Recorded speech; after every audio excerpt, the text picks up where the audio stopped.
So whether it's about the elections or it's about what we're doing today. Oh, Briefly. Yeah, that's fine, Okay lang. Briefly. Sige.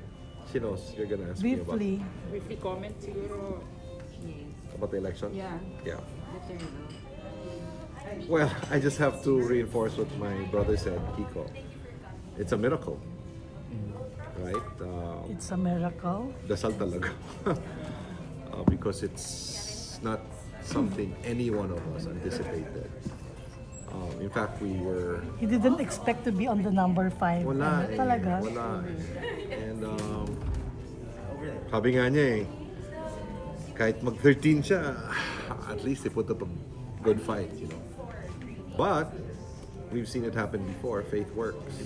And so, we saw the numbers just come in, you know, from all over.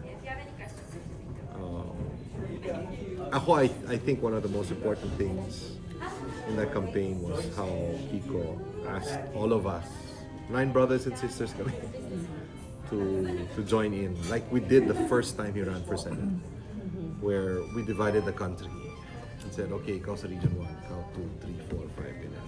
So yun ang ginawa namin, sumuyod talaga, as in house to house, palengke runs, you know, heart to heart talaga.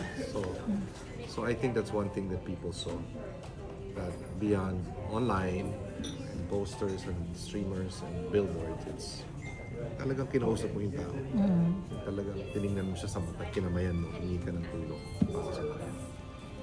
Was it hard for you this time around? The hardest. Campaigning? It was the hardest. Really? It was the hardest. Because The hardest. also because the resources were quite Not- limited. We were not part of the limited. admin, right? For example.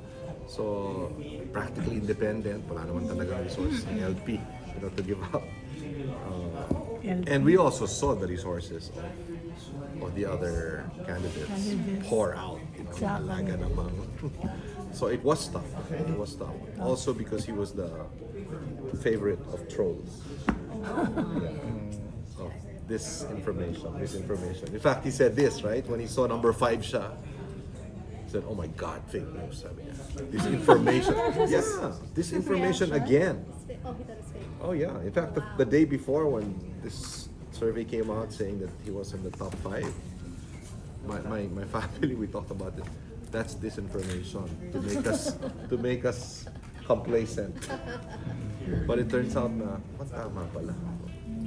Pero prior ba, yung last stretch ba, Sir Anthony, parang kinabahan kayo? Kasi may mga surveys na, di ba, out of wala lang pa sa Magic 12. So, and then what's the reaction of the family immediately na yung partial and official?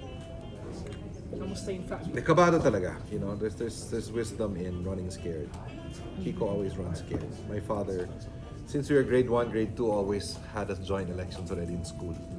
You know, class president, class vice president, and his principal was always run scared. So we were scared.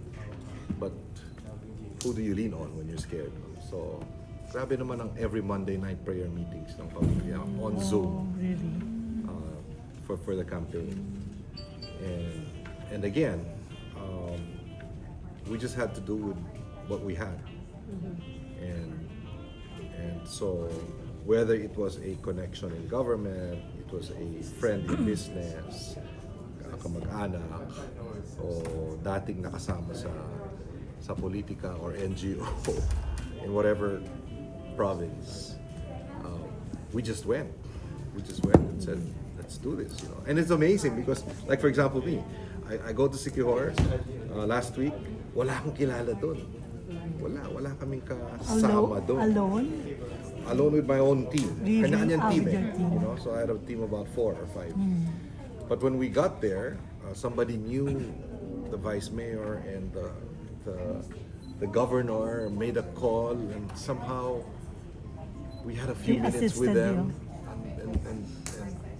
And Governor Jake, that's his name, you know, said, Anthony, because you came here, you will be my sample ballot. Because you came here. Dahil pumunta ka rito. Yung ganun. And of course, when you go to Sikihor and you do the ferry walk. Did You know you? ferry walk of Ann Curtis? Yes, I did a ferry walk. Of course. So you go through the lake and... Why didn't we see it? Pero nakita ng mga taga Sikihor yun. You know what I mean? Pumunta sila dito. Yun lang naman kailangan, di ba?